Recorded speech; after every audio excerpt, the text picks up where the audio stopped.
You have 3 days to leave the house. My sister Emma smirked across the dinner table. Mom and Dad just watched in silence. I didn't flinch. I reached into my bag, pulled out the property records, and placed them beside my untouched plate. Actually, I said, voice calm but cutting, you all have 24 hours. Their forks dropped. Emma's smirk faded. It should have been a peaceful Sunday dinner, rosemary chicken, mashed potatoes, and firelight dancing on the walls. But in my family, betrayal always arrived, dressed in politeness. What they didn't know was that while they whispered behind closed doors, I had prepared.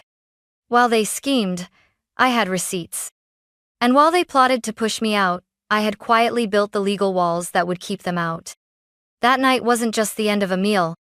It was the beginning of a reckoning. 3 years ago, this house was days away from foreclosure. Dad had lost most of his retirement in a bad investment scheme, and Mom's medical bills had stacked higher than the kitchen ceiling. Emma? She was off in Colorado, living her yoga influencer dream, posting photos from Bali while I was scraping together cash to pay the gas bill. I never told them how close we came to losing everything. I just acted. I refinanced the mortgage under my name. Took out a business loan using my freelance design income as collateral. I worked 60-hour weeks from the cramped guest room, often falling asleep next to spreadsheets and overdue notices. They didn't ask how the bills got paid. They just thanked God the foreclosure letters stopped arriving. And I let them believe whatever they wanted. Because I wasn't doing it for applause. I was doing it because this house held every memory that still felt real to me. The floral wallpaper Mom picked out in 1998. The scorch mark on the deck from the fireworks Dad let us light one reckless July 4th. Even the creaky third step, the one that always gave me away on late-night fridge raids. This place was home, not just in bricks and beams, but in blood. I remember the day the deed was transferred into my name. Mom and Dad signed it over at the lawyer's office, their hands shaking. "Are you sure?" the lawyer asked. Dad nodded. "It's the only way we survive this." I was calm on the outside, but inside, I felt the crushing weight of inheritance without celebration. Responsibility, not privilege. That same night, Emma called the first time in months. Not to check in, but to brag about her new Jeep and how her boyfriend had proposed with a sapphire ring. I didn't tell her about the house, or the debt, or the fact that I'd eaten instant ramen for 3 days straight. She wouldn't have cared. Or worse, she would have found a way to twist it into something ugly, like she always did. Growing up, Emma was the golden child. Star cheerleader, valedictorian, daddy's little sunshine. I was the quiet one, the one who never asked for much. And because I never demanded, they forgot to offer. But I remembered everything. Every skipped birthday. Every emergency phone call she ignored. Every time Mom said, "She's just busy, sweetheart. Don't be jealous." I wasn't jealous. I was exhausted. So, when Emma walked back into this house 2 weeks ago with her perfectly straightened hair, monogrammed luggage, and that same condescending smile, I knew something was coming. What I didn't expect was how easily they'd all fall into line behind her again. Emma returned as if she had never left. She walked through the front door like she owned the place, dropping her designer duffel on the hardwood floor and air-kissing Mom like they were brunching in Manhattan. Dad looked up from the couch, and his whole face lit up like it hadn't in years. "Pumpkin," he whispered. I stood in the doorway of the kitchen, dish towel still in hand, watching the performance unfold. She didn't acknowledge me. Not even a nod. Not a glance. Later, I'd find out she had texted them weeks ago, asking if she could crash for a bit while she figured things out. She'd left her fiancé, turns out he cheated. Or maybe she did, depending on which version she told. She was rebuilding her life, she said. So naturally, she came here to the one place she never lifted a finger to preserve. At dinner that night, she spoke louder than everyone else. Dominated the conversation. Laughed too hard at her own stories. Tossed back wine like it was water. Mom clung to every word. Dad nodded like he was still her audience of one. And when I brought out dessert homemade lemon tart, their favorite Emma scoffed.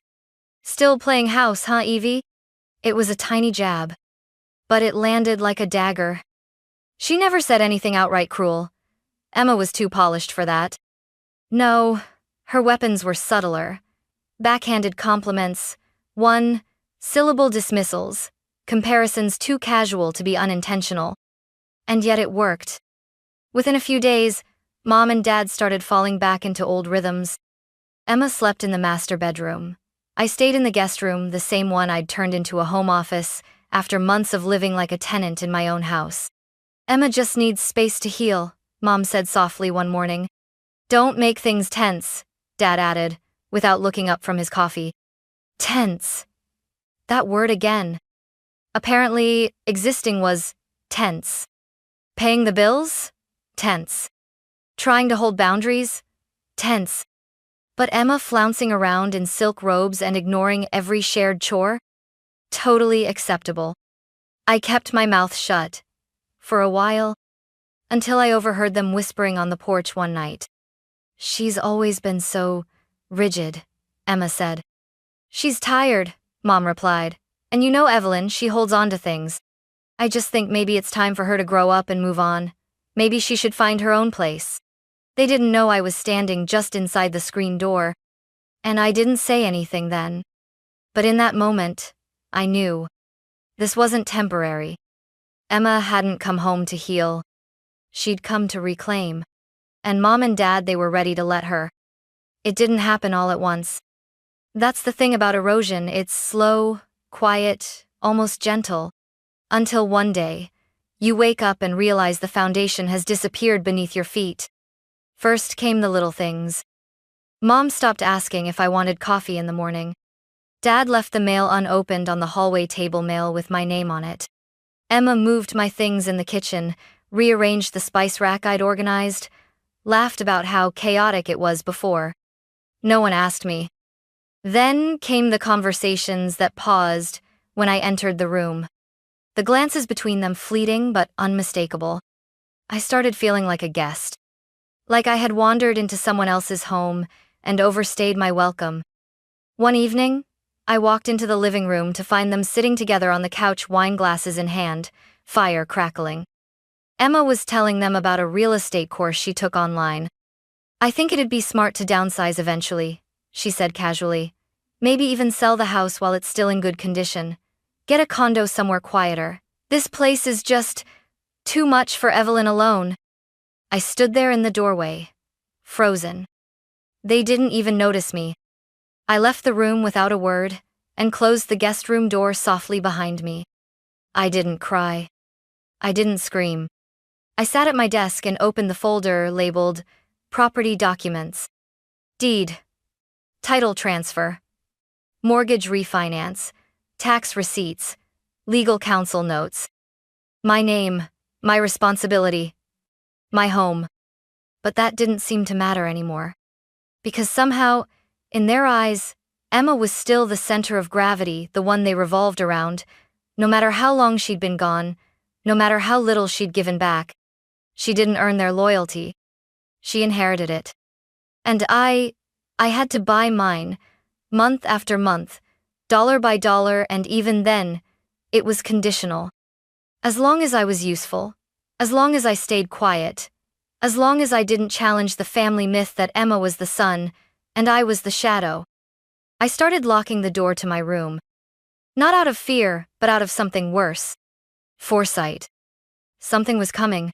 I could feel it in the way Emma avoided eye contact, in the way Mom sighed every time I brought up bills, in the way Dad's voice dropped when he asked, "Do you really need to be here full time?" No one said it, but I heard them all the same.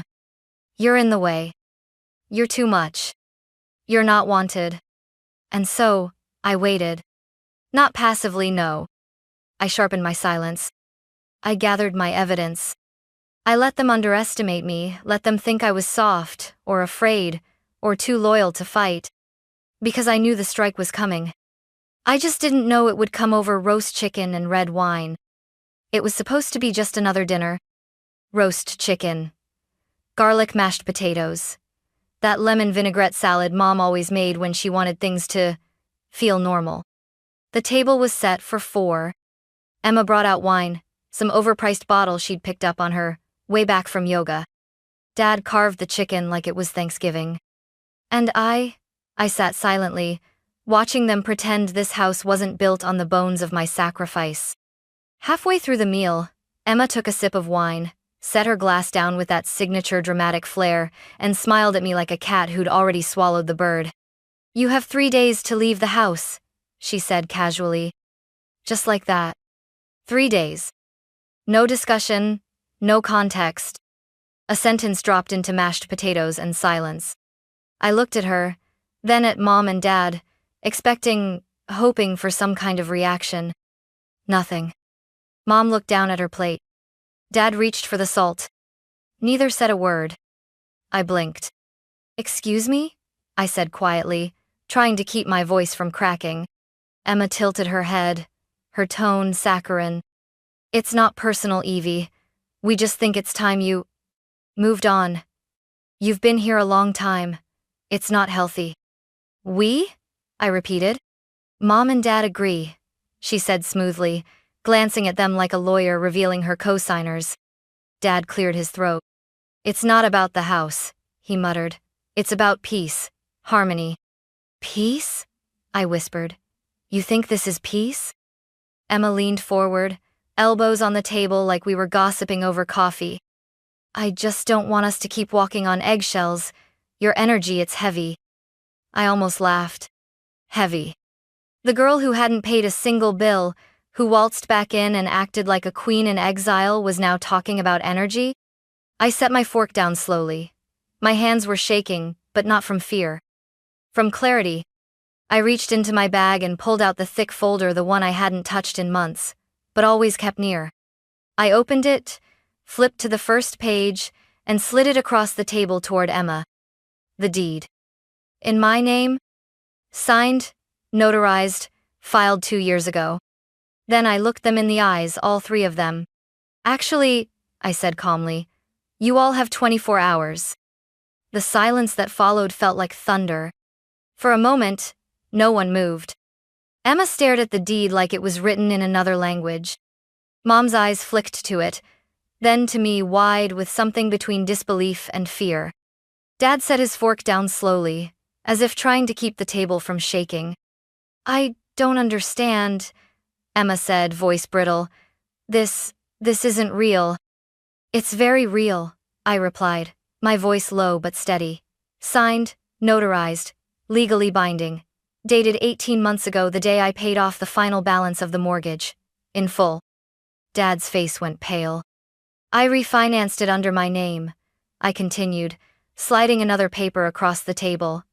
"Paid off the liens, took over the insurance, paid the property tax, fixed the leaking roof, the electrical, the mold in the basement. You remember that, right? No, probably not. You weren't here." Emma stood up suddenly, her chair screeching against the floor. Her expression twisted, no longer smug, just cold. "So this is what this is about? Control?" "No," I said. "This is about respect. Something none of you seem to think I deserve." "You're kicking out your family?" Mom finally whispered. "I'm reclaiming what I built," I said, turning to her. "What I held together when everyone else disappeared. What I sacrificed my 20s for. You let her walk in and declare me a squatter in my own home? You said nothing." "We didn't know," Dad mumbled, but the words landed weak. "You didn't want to know," I snapped. "It was easier to pretend this place just stayed afloat on its own, that I was just a quiet presence in the background. Well, surprise, I'm the reason we still have a roof at all."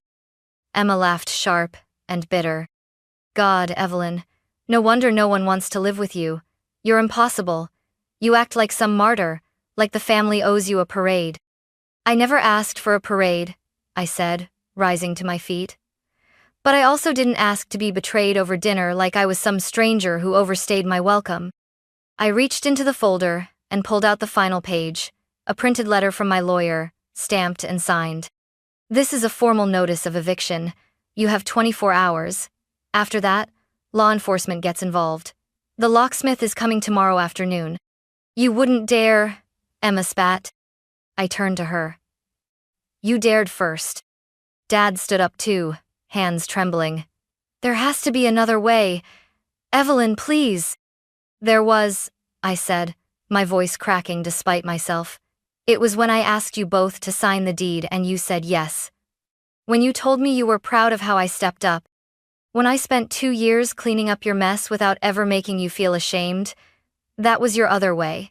You chose this one instead. Mom looked like she wanted to cry. Evie, she whispered. You're not this kind of person. I stared at her. No, I wasn't. But you made me this way. You let her humiliate me at this table and said nothing. You watched me drown in responsibility and called me tense. And now you want to act surprised when I finally say, enough? Emma moved toward me. I'm not leaving, she said. I don't care what papers you bring. This is our family's home. I grew up here too. I stepped back, my hand instinctively gripping the edge of the table.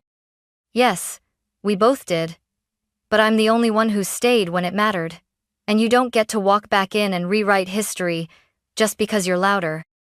She opened her mouth, but I cut her off. Pack your things, all of you, by noon tomorrow, or I'll have officers escort you out. Silence swallowed the room.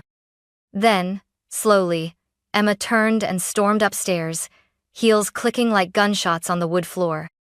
Dad sat down hard, burying his face in his hands. Mom looked at me, and for the first time, I think she really saw me. But I didn't wait for understanding. I left the table, walked to my room, and closed the door with shaking hands. Outside, the house creaked. Inside, my heart pounded. I'd just declared war on the only people I had left. But for once, I wasn't afraid. The next morning, the house felt different. Not quieter, it had always been quiet, in that suffocating, polite kind of way, but hollow, like something had cracked in the foundation and let all the warmth leak out overnight. I didn't sleep. I lay in bed listening the creaks of the floorboards, the occasional closing of a drawer, hushed voices down the hall. They were packing. At 8:13 a.m., I heard the soft click of the front door opening and Emma's voice slicing through the air like broken glass. Just bring the truck around. I don't need help, I just need you to be fast. I didn't move. Didn't go out to gloat. Didn't offer help. Just sat at the edge of the bed, hands clenched in my lap, waiting for the next sound. Footsteps on the stairs. A thud. A suitcase dragged across the hardwood.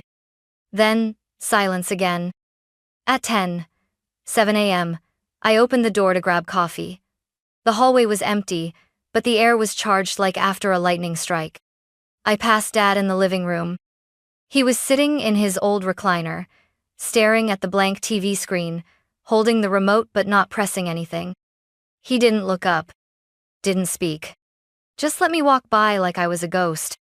Mom was in the kitchen, packing plates into a box marked fragile. She paused when she saw me. Your father doesn't know where we'll go yet, she said softly, not meeting my eyes. Emma offered her apartment for a while. It'll be cramped. I didn't respond. I just nodded once and reached for the kettle. She didn't mean to, she began. She did, I interrupted. And you let her. Mom's shoulders sagged. She didn't argue. Didn't cry. Just picked up the next plate and wrapped it in newspaper. By 11:40 a.m., the front door opened and closed 3 times in quiet succession. Once for Emma. Once for Mom. Once for Dad. No goodbyes. No final words. Only the sound of departure, and the wind against the windows. At 12:03 p.m., I locked the door. Turned the bolt slowly. Felt it click into place. It was done. No screaming. No physical fights. Just a fracture deep and clean, the kind that doesn't bleed on the outside but never fully heals. I walked the perimeter of the house, room by room. Their things were gone. Their presence wasn't. I could still smell Dad's cologne in the hallway. Still see Mom's gardening gloves on the windowsill. Still feel Emma's perfume lingering in the guest room, the one she'd taken over like a throne. I didn't touch anything. Not yet. I just stood in the center of the living room, the space we'd once called family, and let the silence settle in like dust. For the first time in years, the house was mine. But it didn't feel like victory. It felt like aftermath. The first morning without them was eerily quiet. No footsteps, no clinking mugs, no whispers behind doors. Just the hum of the fridge, the occasional creak of old wood, and the steady beat of my own breathing. I made coffee and sat by the window. For once, no one had claimed the best seat. The house felt foreign and familiar all at once, like wearing a dress I hadn't tried on in years. I started small. I cleared out the master bedroom, the one Emma had taken like it was owed to her. I opened the windows wide, let the stale air out, repainted the walls soft gray, removed the floral curtains Mom insisted on keeping for tradition, hung a single photograph, me, standing on a mountain trail in Montana, arms outstretched, alone and smiling. Then I moved to the hallway, took down the old family portraits, not to erase the past but to stop it from looming over my present. I boxed them carefully, labeled the container. Memories, not altars. Next was the garden. I pulled out Mom's dying rose bushes, the ones she never tended but insisted we keep because they were Dad's favorite. I planted lavender and rosemary instead, things that didn't just survive, they thrived with space and sunlight. Every task became a ritual. Not of grief, of reclamation. I fixed the creaky stair, the one Emma always complained about. Replaced the light bulb in the attic. Converted the guest room, once my workspace, then her private suite, into a real office, complete with a standing desk and sunlight pouring in at golden hour. And slowly, the house began to breathe with me. It stopped feeling haunted. Stopped echoing with what-ifs and almosts. Started feeling like a place built for now, not for the ghosts of people who left. I worked, I slept, I cooked meals just for myself. I played music out loud. I danced barefoot in the hallway. I laughed real, full-bodied laughter when I spilled coffee all over a rug and didn't have to apologize for it. For the first time, I wasn't waiting to be seen. Wasn't adjusting myself to be easier, quieter, more convenient. I was alone. But I wasn't lonely. Because everything around me, the walls, the shelves, the chip tile I hadn't replaced yet, they weren't just mine in paperwork. They were mine in presence, in effort, in intention. And that was enough. It came on a Tuesday. A plain white envelope tucked between bills and coupons, no return address. But I recognized the handwriting instantly. Loopy, careful, cursive. The same one Mom used when she labeled our school folders or wrote birthday cards with smiley faces in the corners. I stood by the mailbox for a long time, just holding it. Part of me didn't want to open it. Not out of fear, but out of disinterest. Like revisiting a book I'd already closed. But I did. The letter was 2 pages, neat, no crossings out, no apology. She said she forgave me. Forgave me, as if I were the one who'd betrayed them. As if defending my home, my boundaries, my worth was something shameful that needed absolution. She wrote that she hoped one day I'd come to my senses, that Emma was trying her best, and that they were managing in the city apartment, even if it was tight and less than ideal. She ended with, "We still love you, Evelyn, even if we don't understand you anymore." I read it once. Then folded it slowly, precisely, and dropped it into the bin beside the recycling. Not out of anger, not as a dramatic gesture. Just because I didn't need it. I didn't need love wrapped in conditions. Didn't need to be understood by people who never bothered trying. For so long, I'd begged for crumbs, validation, kindness, acknowledgement. Now, I was full. The silence that followed their absence wasn't lonely anymore. It was clarity. The house didn't echo like it used to. It held me not perfectly, not gently but honestly. I poured tea, sat by the window, and watched the afternoon light spill across the new lavender plants. And I smiled. Because some stories don't need closure. They just need a door and the strength to close it.